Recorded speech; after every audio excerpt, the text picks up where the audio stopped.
this next section is called What Creates the Dreaming Mind? All right. So in the dreaming mind, our minds are receiving no external stimuli, yet they are active. And for us to dream, three things have to happen. First, the body becomes paralyzed. Second, the brain's executive network must turn off. The executive network is composed of structures on both sides of our brain that co-activate and are responsible for logic, order, and reality testing. So obviously this is really good for navigating the waking life. When the executive network is switched off, it also is like makes us able to accept our dreams' improbable plots unquestionably. Of course, unless you start getting into lucid dreaming. We'll get into that later. The third thing that happens when we dream is our attention turns inwards. When this occurs, we activate widely dispersed parts of the brain, collectively called the default mode network or the imagination network, an alternate name used already by some in the scientific community because of the connection between the brain network and imaginative thinking. So this will be referred to as the imagination network for the rest of this book. When we are awake, but our mind is not engaged with an activity or task, the brain naturally pivots from its executive network to its imagination network, from directing our attention outward to focusing inward. With the imagination network engaged, the mind wanders freely, a meandering path that often leads to unexpected insights. As we go through our day-to-day life, the executive network and imagination network essentially take turns being dominant. When the imagination network is active and assumes the top position in our cognitive hierarchy, it looks for loose associations in our memory and out-of-the-box connections tied together by the thinnest thread and visualizes what-if simulations. These can be so fanciful or far-fetched, our rational brain might dismiss them out of hand when the executive network is in charge. Thanks to the imagination network, our dreaming brain is unbound and promiscuous in a way our waking brain is not and could never be. This is really interesting. Go refer to the video I made titled, Where Do Our Thoughts Go When They Leave Our Conscious Mind? Something like that. I'll link it down below.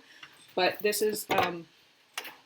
reminded me of a really interesting part of the Seth Speaks book series, where she is talking, she, a woman channeling a male-identified entity, is talking about like where do thoughts go when they leave our conscious mind, and he's basically saying like that thoughts don't disappear.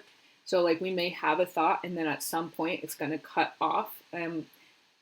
And so, like just like how he's saying right here, like sometimes our imagination network is like when we're spacing out, our imagination network is like pop, pop, pop, and then all of a sudden our executive network cuts in and is like, no, or let's stop that right there.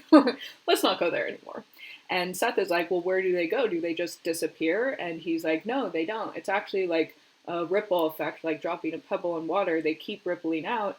And actually, those thoughts will walk up. Basically, every thought we have creates its own reality.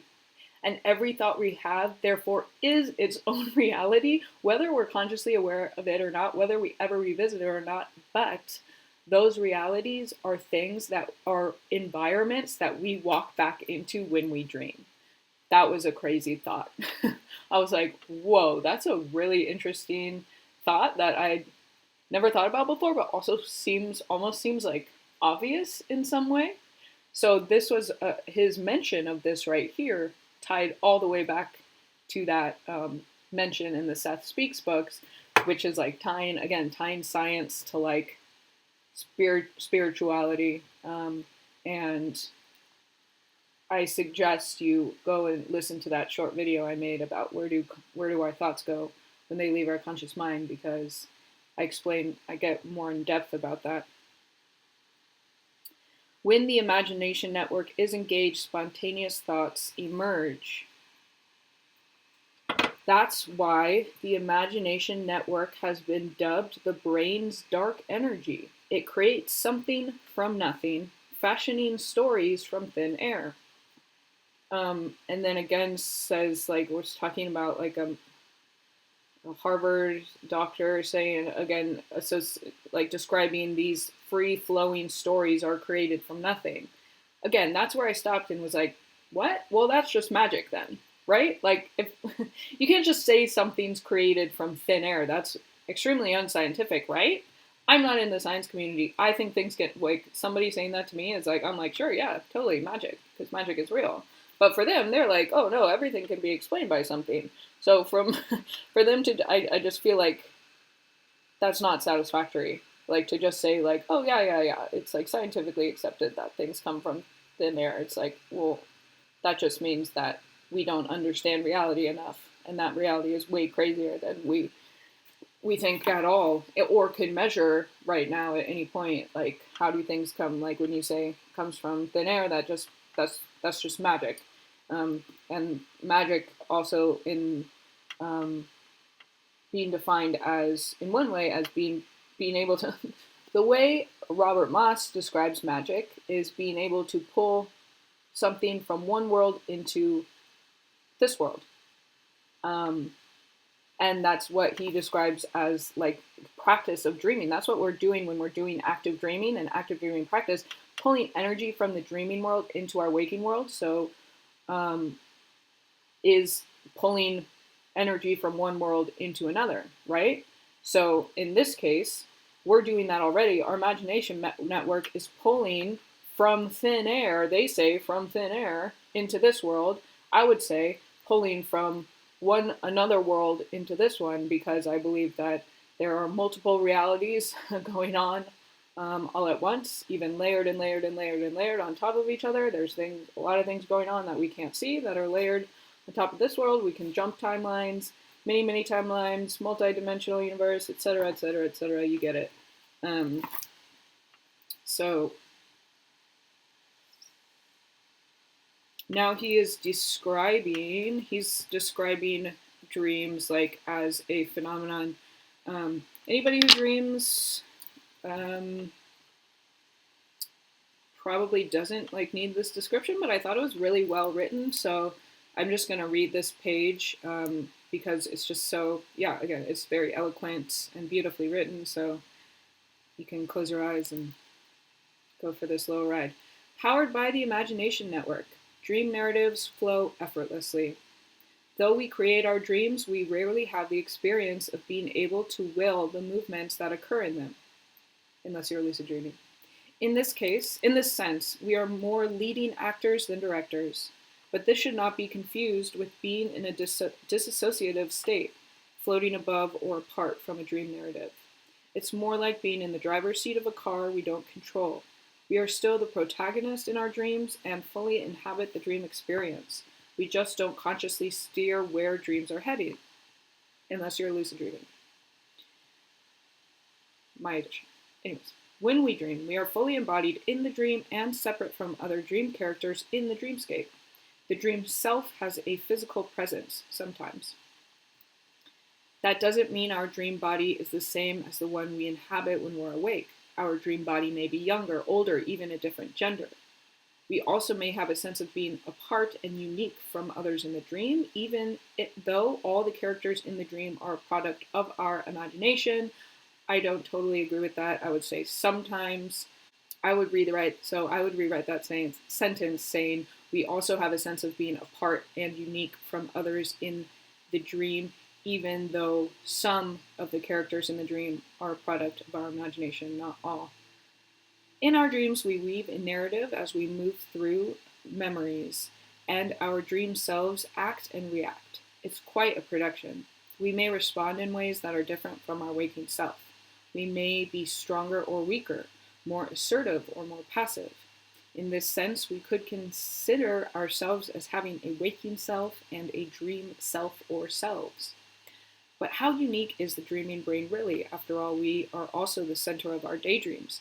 Like dreams, we can picture imagined scenarios when we daydream, and our minds can flit from one topic to another topic, making leaps in time and place. Daydreams, however, are different. Daydreaming is directed by thought. Wouldn't it be nice to vacation to Hawaii? What would happen if I quit my job, etc.? How about psychedelic drugs then? They also produce what is often described as a dreamy experience, but this too is different from dreaming. With psychedelic drugs, this is a point I really wanted to highlight. With psychedelic drugs, the imagination network is actually less active, unlike its supercharged state in the dreaming brain. And unlike dreams, where the dreamer is the central character in the drama, the experience on psychedelics is disembodied and disassociative. I have a lot to say about this because I think psychedelics, like being able to disassociate, is good for the sole purpose of stopping momentum of negative thought patterns. But if you're able to stop the momentum, like a lot of times people get stuck in like depression or negative, like a negative mental space because of like just because of like the momentum of the thoughts that their experiences is so strong that it's like a boulder. It's become like a boulder rolling down the hill. Like it's like smashing through anything that we try to put in its way, or like anything we try to do to stop it. It's unstoppable. So sometimes being able to disassociate can actually be like the only thing that stops the momentum of that thing, so we're able to shift courses. However, even if we stop the momentum, shifting course takes actual integration and actual work afterwards, which in my experience a lot of people don't tend to do. They tend to just go back to that stop momentum, and then it continues on, and then they try to stop it. Anyways, the point is that if you're looking for a psychedelic experience, I just don't personally, I don't understand the like obsession with psychedelics, because like if you want nothing is more psychedelic than your dreams. And not only are they like, having a lucid dream is the most psychedelic experience you could ever have, for sure. And since you're not disassociated from that experience, it automatically integrates into your sense of self and your identity. Being disassociated from a psychedelic experience means it does not automatically integrate into you and yourself and who you know, and so you have to actually then do work later on to integrate those experiences, and that's just like, it's just less efficient. It takes time, it takes therapy, it takes money, it takes all of those things. Instead, you could have a far crazier psychedelic experience while having it automatically integrated and having it be way more useful. It's also more, in my opinion, more pure of an experience because there is no medium. If you're taking ayahuasca, you're getting influenced by the energy of that plant medicine or whatever medicine you're taking. If you're taking a synthetic drug like LSD, you're getting influenced by the energy of the LSD, synthetic chemicals made in a lab. So to have a much more pure experience and a much more useful, beneficial, and more psychedelic experience, why not just try dreaming? I thought it's like amazing to me how many people I've met who are like really into like psychedelics but have no dream life. And that's just like fucking crazy to me. I don't know how that's just like, I think it's totally absurd. There's like such a disconnect there that makes no sense. Whew. Okay, had to take a little break there. So much heat. Okay. Gotta cool down a little bit. So, this next section, again, very interesting. This book is so interesting. If you think any of this video is interesting, I highly suggest you read this book yourself. Buy the book, support the author, read the book yourself. His research is amazing and is going to benefit this cultural movement so much. So even if I have like little nitpicks here and there, it's really just for, it doesn't really matter. Like, super big props to this author. Please go support him. And um, my biggest gratitude for um, Dr. Jandial for his work and passion and research. Thank you. So, even dreams have rules. As wild and untamed as dreams are, with implausible situations and irrational jumps in time and place, there are limits. Even dreams have rules. This is interesting because he's going to talk about rules in more of the sense of comparing and contrasting dreams, like how dream themes, what dream themes are common throughout time and space, and then why this is. Like, you can actually see why dream themes match throughout time and space, because it's about what we're doing when we're dreaming, what our brains are doing when we're dreaming.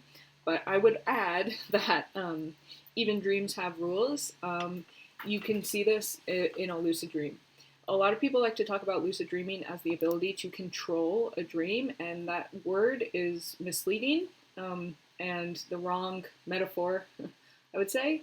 I rephrase that as lucid dreaming gives you the ability to try out, to bring your waking intentions into a dream space.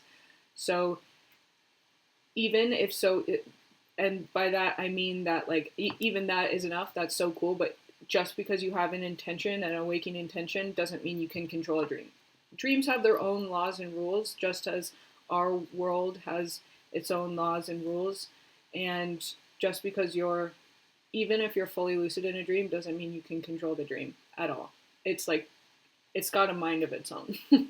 And you can definitely practice through lucid dreaming. You can practice getting much better at fulfilling your intentions and enacting your intentions within a dream.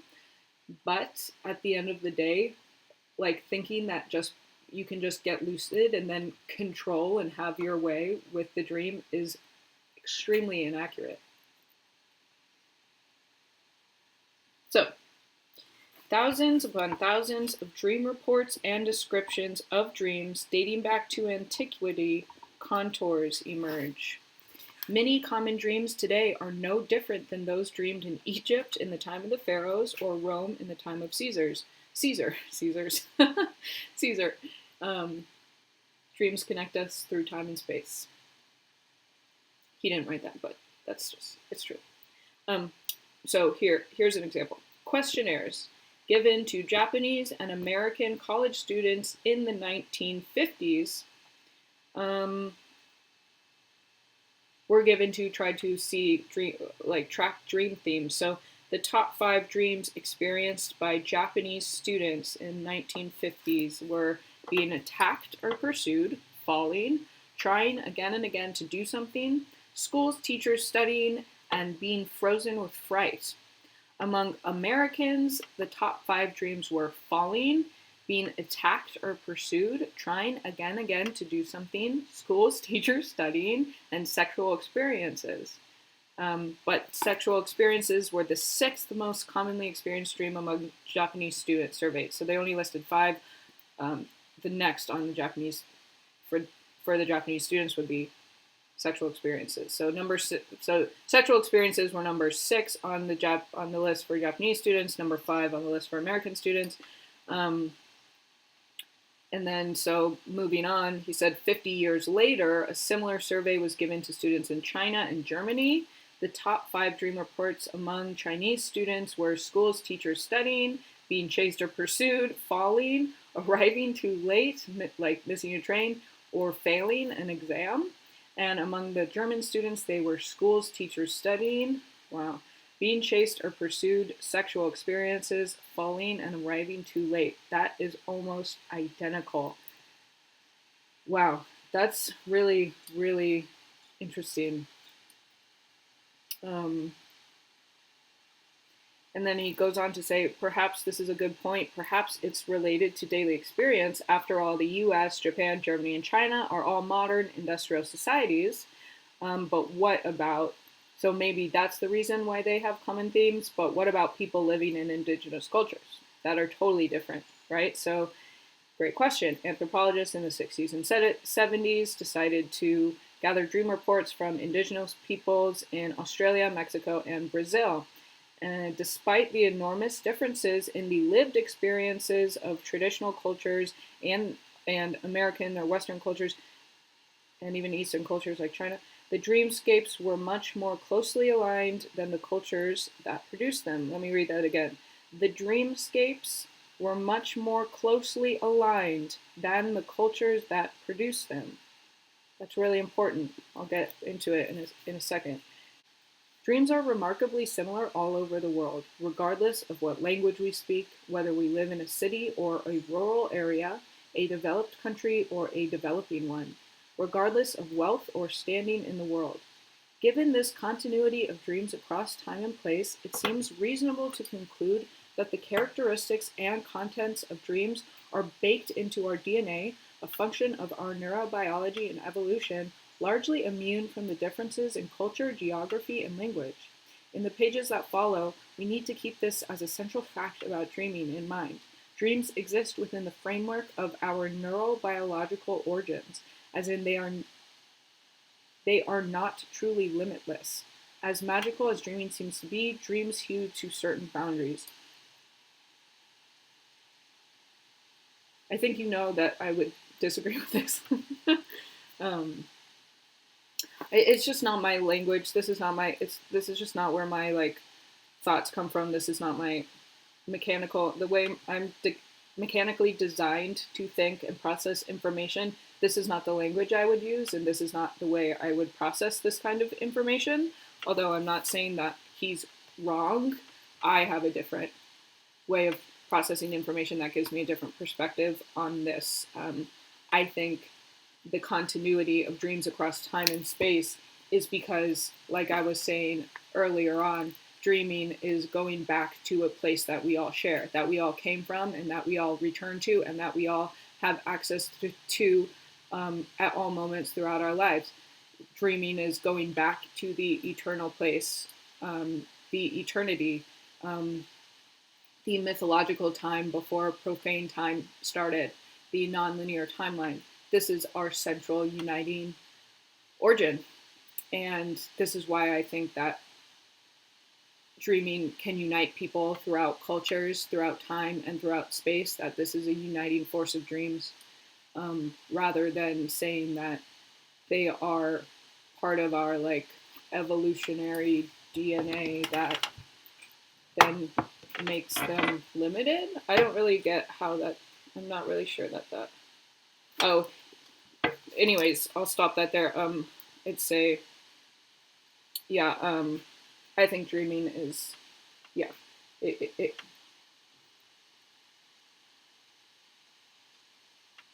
they unite us socially throughout time and space because they are they are our single origin, in my opinion.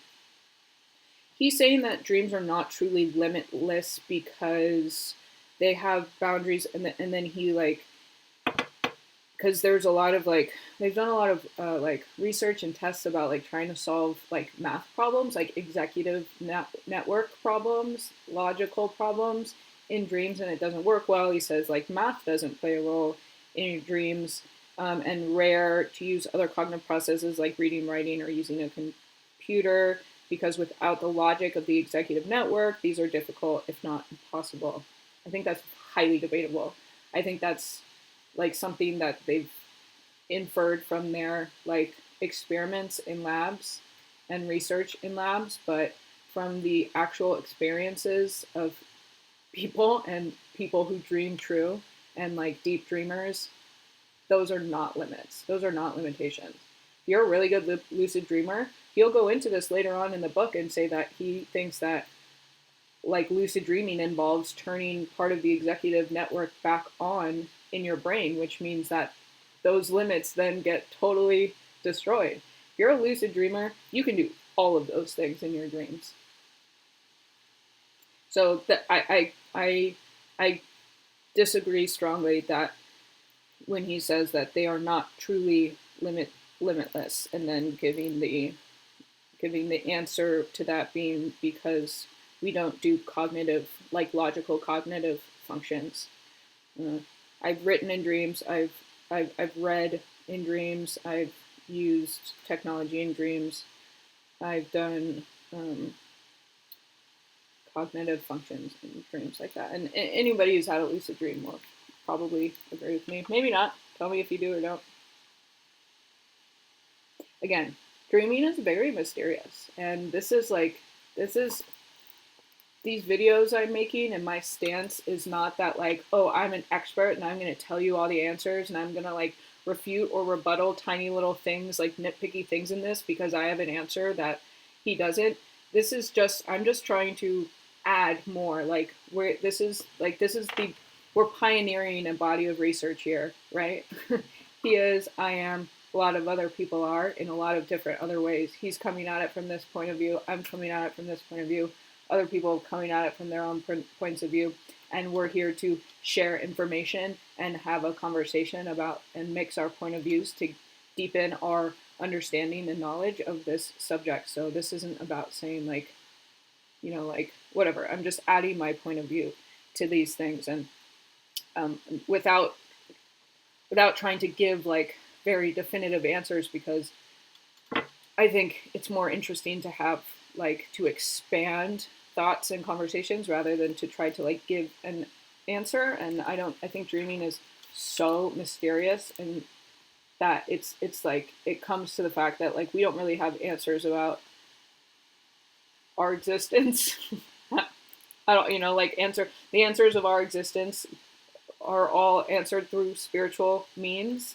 And I think dreaming is one of those things that goes into that when you really get down to it and ask more and more and more, and like the answers become questions.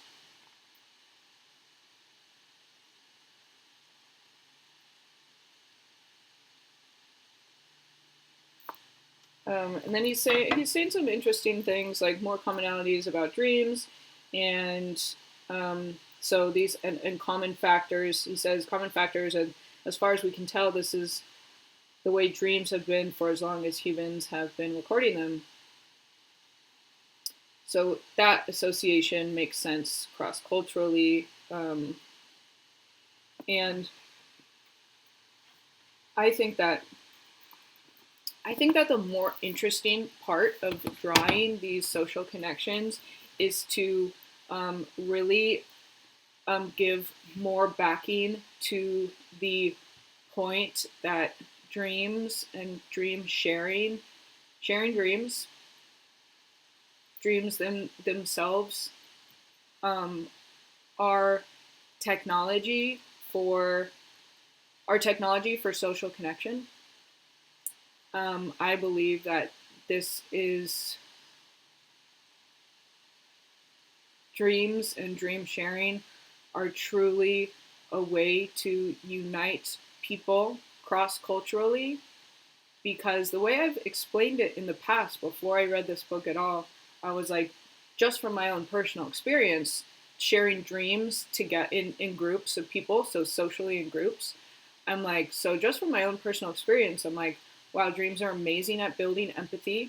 They're amazing at just piercing straight through all of the surface stuff that often gets in the way of our ability to connect.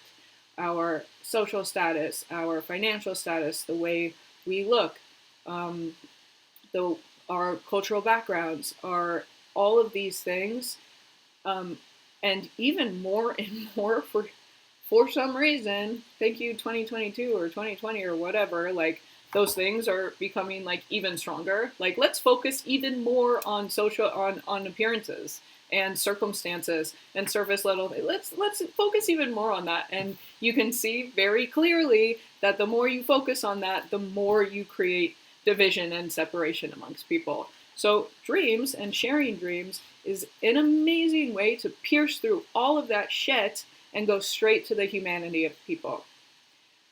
As we see, because like we are saying, like across cultures, Japan, China, America, Germany, and even indigenous cultures, like there are certain themes in life that we're all going through. Falling, the experience of falling, the experience of being chased, the experience of having desire, like all of these things, experience of being late, the experience of being like followed by a stranger. These are the experiences that connect and unite us, not our circumstances, not our temporary circumstances that we move through. Those are important, and those shape our unique perspectives on life and make life, full of color, and that's great, colorful and interesting. But to really connect with each other, we really need a serious intervention, and I believe dreams are that intervention.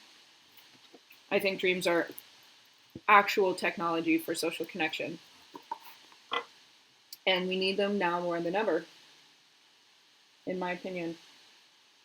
Like I said, because dreams are about our humanity. They seem very, it's funny because ironically, dreams can seem very alien or strange or weird and almost non-human, but actually dreams are very human, and they are about our humanity, and they highlight our humanity, and therefore they can connect us through our humanity.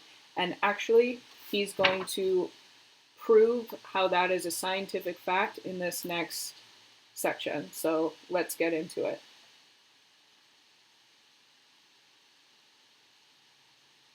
Dream narratives have maintained a remarkable consistency over the span of human history because they tend to focus on emotional and interpersonal relationships, both real and imagined. The dreaming mind plays out all sorts of what-if scenarios without any sort of judgment. We do this largely through the lens of emotions. How would I feel if I did this? Another way that dreams are great for social connection is that we're able to be vulnerable and authentic and raw while also being kind of detached from that story, because dreams are, like he was just saying, they're playing out what if scenarios and emotional scenarios. And a lot of times we have dreams, but we're also since our ego isn't involved in the dream, our executive network, our ego wasn't really involved in the dream, we can kind of have a sense of egoic detachment from them, which makes them easier to share with being this happened, but I would never do that, So they're easier to share because we have a sort of detachment from them, but they still are just as raw and authentic as anything else we could share about ourselves, and maybe even more raw and authentic. So therefore, they're a way in social settings to be raw and vulnerable without having to feel without describing that from the sense of who we think we are, which isn't usually raw and vulnerable. And because, and also lets us share vulnerably, but also be detached, so we feel more comfortable being raw and vulnerable. And also, it's way more efficient, because a lot of times for someone to get to a raw and vulnerable place, it takes a lot of time to through conversation and through maybe a breathing practice, then a meditation, then conversation, then asking questions, that can all that time to the place where oh, now I feel really, days and days later, they're oh wow, now I feel really vulnerable and raw, and I feel I can share from my authenticity. It's inefficient. Dreams, sharing dreams, we go straight to that. So just saying, it's a really efficient way to get there. Get to the place where we can connect and build empathy for one another, and do it fast. We got to do it fast. I mean, you don't have to do it fast, but it would be helpful to do it in the most efficient way possible. Okay. The emotional and social focus of dreams is likely also why dreams don't seem much affected by technologies that have transformed life since the 1950s. TV, computers, the internet, smartphones are rarely found in dream reports. Even our current addiction to social media does not appear to have invaded the dreamscape. A reason why I want to do dream circles for teens, because like especially poor fucking Gen Z and Alpha are like, social media is just like, so like, where's the escape? You know, dreams. That's so let's let's talk about our dreams. Let's talk about the one place where we're like detached from social media. That would be great, right? Okay. What the imaginative world of dreams gives us first and foremost are social experiments. Very interesting. Um, and dreams provide thought experiments that probe the relationships in our lives, often implausible and other times profoundly moving, building our social intelligence in the process. This central feature of dreaming relies on the most recent and prominent evolutionary advance in the human brain and the imagination network, the medial prefrontal cortex MPFC. The MPFC plays a role in our ability to consider both our own point of view and the point of view of others. Damage to the MPFC results in a lack of empathy, poor social decision making, and a failure to follow social conventions. As we dream, the MPFC is liberated when the executive network steps back. This ability to put yourself in someone else's shoes, particularly in relation to you, is given the shorthand theory of mind. Again, like I was saying, how dreams are great for building empathy. This is the material way how that's a like actual biological fact, not just my personal experience. So there you go. How powerful is that? That is really powerful. That's a hugely impactful thing to know, and to be able to not just be like, my personal experience is that it builds empathy. I mean, that's great, but to be like, no, you can actually measure that is, wow, that's a that's a big deal. Ascribing mental states to ourselves and others begins in childhood and is considered vital to our ability to successfully function in a tribe, community, or society. As we dream, theory of mind allows us to think about how we would feel in certain imagined situations and how others would feel about us in those same scenarios. This is important because it improves our ability to interact in groups, to solve problems collectively, and to work with a shared purpose. Theory of mind is in full force in the dreaming mind, letting us play out complex social scenarios, imaginative thought experiments that can inform our waking lives. As we run through these thought experiments in our dreams, we also have access to a supercharged limbic system. Pay attention here. The limbic system during dreaming can be activated to levels that are impossible while we're awake. This hyperactivated emotional state can improve our social intelligence and insight. If you're wondering how emotion can be so crucial to our social skills, keep in mind that when the limbic system is injured and the rational executive part of the brain does not have access to it, our thinking becomes paralyzed and unable to make sense of the social world or even make straightforward decisions. Damage to the limbic system can impede the ability to empathize, understand social cues, and interact appropriately with others. This is gold. This research is, so again, like I said, this research is just like pure gold to me. It's like it's like such a gift to be able to like have a personal experience that you don't know is, if like you're like, I know it's technically subjective, but I really feel like it could be true to everyone. And then just having someone be like, no, I'll prove to you for a fact that it's true for everyone. Oh, what an amazing feeling. It's so satisfying. That was such a satisfying section of the book, to be able to show how through tracking brain activity, you can see that we're getting a hyperactivated ability and to sense what it's like to be in somebody else's shoes, to sense life through somebody else's perspective. That's literally, measurably happening in the brain when we sleep. And so dreaming is, in that sense, literally technology for empathy. That's what empathy is. And what he was saying about how that cognitive, that limbic system is about our ability to have good social skills, to have good social ability to resolve conflicts socially. We need that.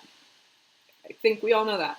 And in my experience, it's not just the experience. Like this is automatically happening to everyone when we sleep.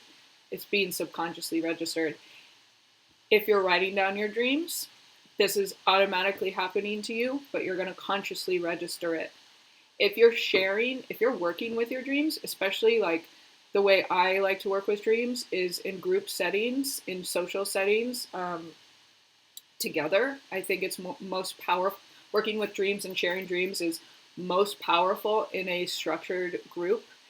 This is the traditional way to share and work with dreams, is it within your tribe, within your group, within your family, within your social circle. When we do that step on top of it, wow, the amount of like empathy you can build for someone when we're sitting and listening to somebody talk about a dream and express their dream and their experience of their dream and speak from that part of themselves, express from that part of themselves, tell about their story from this part of themselves that is literally the most empathetic part of themselves, then makes you more empathetic towards them and makes everybody more empathetic towards each other. Like, I've had that. I've had scenarios where on the surface I might meet someone and socially, when everyone's just like gathered around a table and talking about who they think they are and presenting from like the mask and from the ego and from, their limited small self, you're like, I don't really resonate with that person. And that's okay. But then you sit with them in a dream circle and hear them talk about their dreams, and you're like, there's no way you can't feel empathy and humanity towards them. Like, there's no way you can't. Maybe there's not no way, but it's really hard to not feel connected to them in a deep way and feel like you can understand them no matter how they are on the surface. You're like, oh, but I can see you from the deepest parts of yourself, and that gives me the ability to like share way more space, patience, and empathy with you. So this is where I'm going to stop for now. Stay tuned for more. We're on page 5. I'm on page. Am I ever going to finish this video series? We're on page 15 of this book. 15 of a 200-page book. Who knows when this video series will end? Lord, give me strength.